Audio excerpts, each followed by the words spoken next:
साथियों नमस्कार। कैटल के व्यक्तित्व की विलक्षणताएं इस विषय पर चर्चा कर रहे हैं और हमने कैटल के 12 व्यक्तित्व की विलक्षणताओं पर चर्चा करने की बात कही, जिसमें हमने 4 विलक्षणताओं पर चर्चा कर ली है। आज हम 5 से 9 ऐसे विलक्षणताएं हैं व्यक्तित्व की, इस विषय पर चर्चा करेंगे। तो कैटल महोदय ने जो व्यक्तित्व की बातें बताई हैं उसमें 5वीं बात है अधिकार प्रिय प्रभुत्व। तो अधिकार प्रिय, अपने अधिकारों के लिए जानना और उनको पाने का प्रयास करना, इससे व्यक्ति का प्रभुत्व भी बढ़ता है और इसी प्रभुत्व को अंग्रेजी में डोमिनेंस कहते हैं।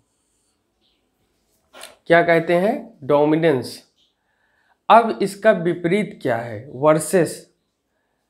तो अधिकार प्रिय प्रभुत्व का विपरीत है नम्रता और अधीनता।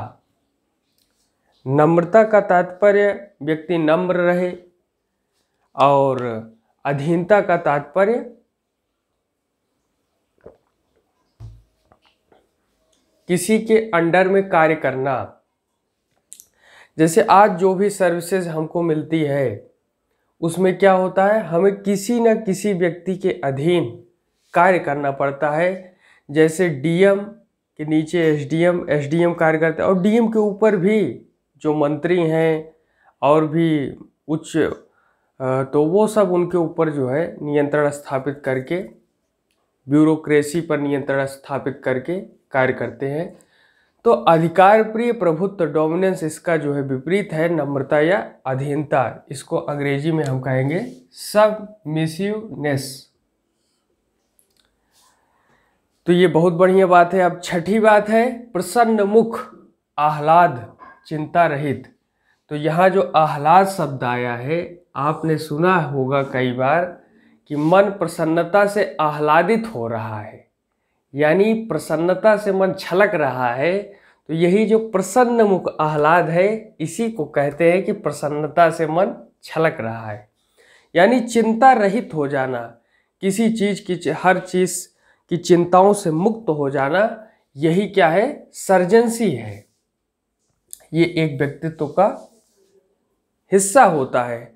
हमने जब महाभारत में देखा तो भगवान श्री कृष्ण हमेशा जो है प्रसन्न चित्त रहते थे, हमेशा खुशी रहते थे। उनके ऊपर कितनी विपरीत आपदाएं विपदाएं आती रहती थी, लेकिन उन सभी को वो हंसकर झेल ले जाते थे। और यही जो उनके व्यक्तित्व का हिस्सा था, प्रसन्न मुख, आह्लाद और चिंता रहित, यही उनके व्यक्तित्व को और भी सुंदर बनाता था।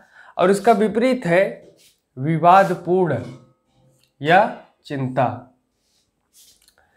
तो चिंता रहित और इसका विपरीत चिंता है, और इसको अंग्रेजी में हम कहेंगे एनेक्सियस डिसर्जेंसी। एनेक्सियस डिसर्जेंसी। अगली बात, 7वीं बात, सुसंगठित आचरण। आचरण में सुसंगठित, positive character integration. Positive character integration. जब अपने चरित्र में आप पॉजिटिव चीजें जोड़ते रहते हैं तो यही इंटीग्रेशन सुसंगठित आचरण के रूप में हमारे व्यक्तित्व को प्रभावित करता है। और इसका विपरीत है अपरिपक्व आचरण, अर्थात इमेच्योर डिपेंडेंट कैरेक्टर। तो अपरिपक्व आचरण का तात्पर्य यह है कि हम अपरिपक्व व्यवहार करें। अब जैसे छोटा बालक है, उसको जो भी बातें बता दी गई, चाहे अच्छी हो चाहे बुरी हो, वो उन्हीं बातों को दिमाग में लेकर के व्यवहार करेगा। लेकिन जो बड़ा बालक है, जो अपने अच्छे और बुरे का अर्थ निकाल सकता है और सही दिशा दे सकता है अपने दिमाग से, वह व्यक्ति अपरिपक्व आचरण से बचेगा, वो गलत बातों को गलत करके किनारे लगाएगा और सही बातों को सही रख करके आगे बढ़ेगा। तो यही जो खूबी होती है व्यक्तित्व की, यही कैटल महोदय सुसंगठित आचरण और इसके विपरीत अपरिपक्व आचरण में हमें बताते हैं। अब 8वीं बात हम देखते हैं कैटल महोदय ने जो हमें बताई है वह है उदार और साहसी। तो उदार, मन उदार है, सहज है, विनम्र है और इसी उदारता के साथ व्यक्ति में साहसी है, एडवेंचरस। तो ये क्या है? Charitable, adventurous. तो साहसी के उदाहरण आपने कई बार सुने होंगे। मैं एक उत्तम उदाहरण आपको बताने की कोशिश करता हूँ। उत्तम उदाहरण यह है कि अरुणिमा सिन्हा का नाम आपने जरूर सुना होगा। वे एक दिव्यांग पर्वतारोही हैं जिनकी एक दुर्घटना में उनका पैर ट्रेन से कट गया था और उन्होंने फिर ठाना कि हमें इस परिस्थिति को बदलना है और उन्होंने अपने मन को केंद्रित करते हुए 8848 मीटर की पर्वत की जो हाइट है इसको चढ़ाई की और जाकर के भारत का झंडा लहराने वाली प्रथम महिला बनी।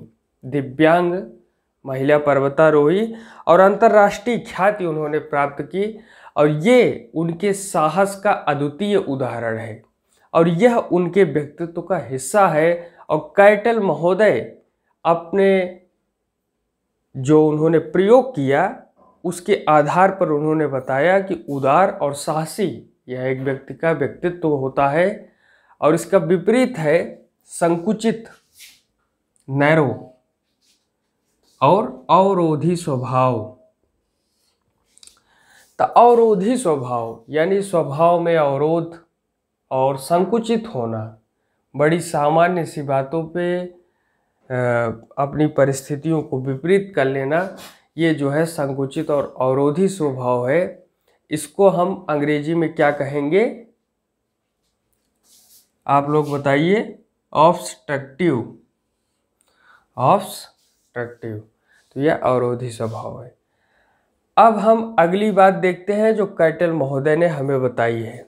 वो 9वीं बात क्या है? 9वीं बात है कोमल हृदय, कल्पनाशील। आपने सुना होगा कि मन मेरा बड़ा कोमल है। तो कोमल हृदय भगवान कहते भी हैं, रामायण में भी, रामचरितमानस में भी लिखा गया है कि निर्मल मन जन सो मोहि पावा, मोह कपट छल छिद्र न भावा। तो जहाँ निर्मल स्वभाव होता है, कोमल हृदय होता है, कल्पनाशील विचार होता है।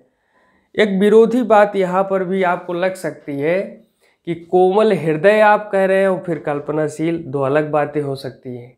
लेकिन जिस व्यक्ति का कोमल हृदय होता है वही व्यक्ति ज़्यादा बार विचार करता है कि कहीं हमसे कोई चीज़ गलत ना हो जाए। तो कल्पनाशील व्यक्ति भी कोमल हृदय होता है।